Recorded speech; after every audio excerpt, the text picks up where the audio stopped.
वालेकुम students of 7th class, hope so you are all fine students. Last time हमने chapter start किया था circuits and electric current unit 11, जिसके हमने page number 120 तक reading की थी, जिसमें हमने 11.3 टॉपिक लास्ट टाइम पढ़ा था। आज हम स्टार्ट करेंगे 11.3.1 टॉपिक, जिसमें हम डिस्कस करेंगे हाउ डू चार्जेस फ्लो, कि चार्ज किस तरह से फ्लो करता है। चार्ज का कॉन्सेप्ट हमने बिल्कुल इसके इंट्रोडक्शन में पढ़ा था। अब हम देखते हैं कि ये चार्ज किस तरह से फ्लो कर सकता है। The flow of electrons through a conductor, that is wire, can be compared to the flow of water in a pipe. क्या बताया जा रहा है कि किसी भी कंडक्टर यानी कि वायर में से इलेक्ट्रॉन्स किस तरह से फ्लो करते हैं, जैसे किसी पाइप में से पानी फ्लो करता है। पानी जिस तरह से बहता है, बिल्कुल इलेक्ट्रॉन्स भी किसी भी वायर में से बिल्कुल उसी तरीके से मूव करते हैं, फ्लो करते हैं। Connect to cans of water, दो पानी के कैन लें, उन्हें एक दूसरे के साथ जोड़ दें, one on the floor and the other on the table, और उन्हें रखना किस तरीके से है कि जो एक कैन है वो टेबल के ऊपर रख दें और दूसरा जो है वो आपने ज़मीन पर, फर्श पर रख देना है। The water flows from a higher level to the lower level, हमेशा पानी जो है वो ऊंचाई से नीचे की जानिब मूव करता है। आपने देखा होगा जो आबशार है उसमें भी पानी ऊपर से नीचे की जानिब फ्लो करता है, तो यहाँ पर भी यही बताया जा रहा है कि जो पानी है वो ऊंचाई पर रखे गए कैन से नीचे की तरफ, जो ज़मीन पर पड़ा हुआ कैन, उसकी तरफ मूव करेगा। The potential energy of the water in the can at a higher level causes the water to flow, जो पानी का कैन ऊंचाई पर पड़ा हुआ है उसके अंदर पोटेंशियल एनर्जी होगी। वो पोटेंशियल एनर्जी क्या करेगी, पानी को मजबूर करेगी कि वो हायर लेवल से लोअर लेवल की तरफ मूव करे। Similarly current flows from higher electric potential to lower electric potential, current के केस में अगर देखा जाए तो उस करंट भी क्या करता है, हायर लेवल से लोअर लेवल की तरफ मूव करता है। करंट के केस में हायर लेवल को पॉजिटिव कहा जाता है और लोअर लेवल को नेगेटिव कहा जाता है। The difference of potential between 2 points in a circuit or battery is called potential difference or voltage। ठीक है, सर्किट में या बैटरी जो लगी हुई है सर्किट के अंदर, उसके दो पॉइंट के दरमियान जो पोटेंशियल का फ़र्क होता है वो क्या कहलाता है, पोटेंशियल डिफरेंस या फिर वोल्टेज कहलाता है। Potential difference causes the charges to move through the conductor. Potential difference या वोल्टेज जो है वो काज ऑफ करंट होता है, यानी कि अगर वोल्टेज होगा तो ही क्या होगा कि सर्किट में से करंट फ्लो करेगा, कंडक्टर में से चार्ज फ्लो करेगा। Potential difference is measured in volts. अब पोटेंशियल डिफरेंस के जो यूनिट होते हैं वो वोल्ट्स के होते हैं, इसे वोल्ट में मेजर किया जाता है। Charges will flow as long as there is a potential difference between the two points. क्या कहा जा रहा है कि चार्ज जो है वो कब फ्लो करता है, जब दो पॉइंट्स के दरमियान पोटेंशियल डिफरेंस क्रिएट होता है। अगर पोटेंशियल डिफरेंस ना हो तो कभी भी करंट फ्लो नहीं कर सकता।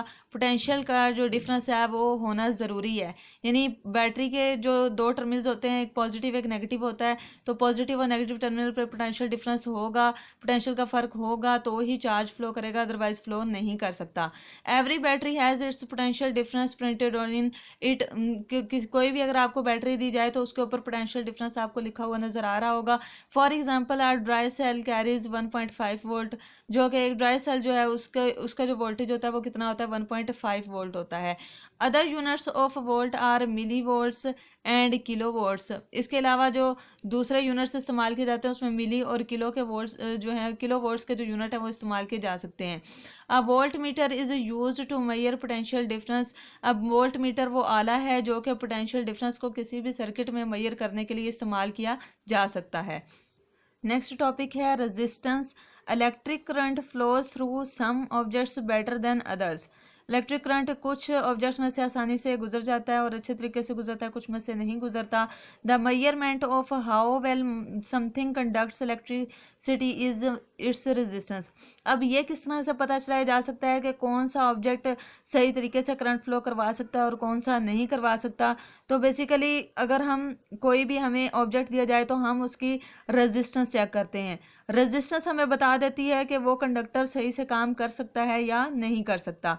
Resistance is the hindrance to the flow of current. Resistance क्या होती है कि करंट के रास्ते में एक रुकावट को कहा जा सकता है। रेजिस्टेंस जो है वो एक हिंड्रेंस यानी कि रुकावट का नाम है। During its journey through an electric circuit the current collides countless times with atoms within the conductor और वायर। ठीक है, जब भी करंट फ्लो करता है किसी भी वायर के अंदर, किसी भी कंडक्टर में से, तो वो क्या करता है, बहुत दफ़ा वो रास्ते में आने वाले दूसरे एटम से करंट जो है वो कोलाइड करता है, टकराता है। These collisions result in the hindrance to the movement of current और रेजिस्टेंस। अब कहा जा रहा है कि जब ये करंट जो है वो रास्ते में आने वाले एटम्स के साथ टकराता है तो उस दौरान में रुकावट पैदा होती है। अब ये क्या रुकावट जो है वो हमें बताती है कि यहाँ पर रेजिस्टेंस ज़्यादा है या नहीं है। ठीक है, यानी अगर टकराव बहुत ज़्यादा हो रहा है एटम्स के साथ इन चार्जेस का, तो वहाँ पर रेजिस्टेंस ज़्यादा होगी। अगर टकराव कम होगा तो रेजिस्टेंस भी क्या होगी, कम होगी। The unit of resistance is ohm. अब रेजिस्टेंस को जब मेजर किया जाता है तो उसके लिए यूनिट इस्तेमाल किए जाते हैं ओहम्स के।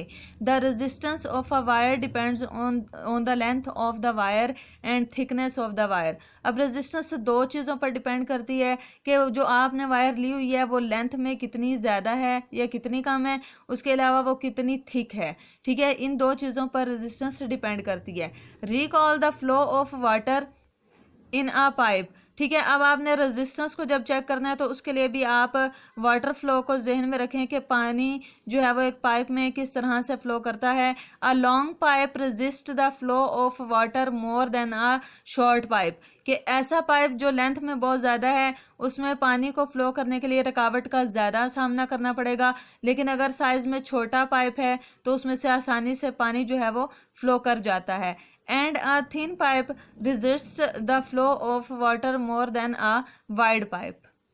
इसी तरह अगर पाइप जो है वो तंग है तो उसमें से मुश्किल से ही करंट वाटर फ्लो करता है, क्योंकि पाइप जो है वो थिन होगा तो उसमें से जो वाटर है उसको ज़्यादा रुकावट का सामना करना पड़ेगा।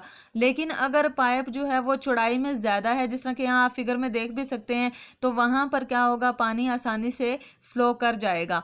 Long wires have more resistance than short wires. वो तारें जो लेंथ में बहुत ज़्यादा लंबी होती हैं उनमें करंट को ज़्यादा रेजिस्टेंस का सामना होता है, ज़्यादा रुकावट का सामना होता है। लेकिन वो वायर्स जो लेंथ में छोटी होती हैं उनमें रेजिस्टेंस कम होती है, करंट के रास्ते में रुकावट कम होती है। Thin wires have more resistance than thick wires. इसी तरह जो थिन वायर्स होती हैं, पतली वायर्स होती हैं, उनमें रेजिस्टेंस ज़्यादा होती है, लेकिन जो थिक वायर्स होती हैं उनमें रेजिस्टेंस कम होती है। उम्मीद करती हूँ स्टूडेंट्स यहाँ तक की रीडिंग आपको अच्छे तरीके से समझ आ गई होगी। इन दोनों टॉपिक्स को आप खुद अच्छे तरीके से पढ़ें, पानी को और करंट को दोनों को एक दूसरे से कंपेयर करते हुए पढ़ें, तो उम्मीद है कि आपके ये कॉन्सेप्ट क्लियर हो जाएंगे।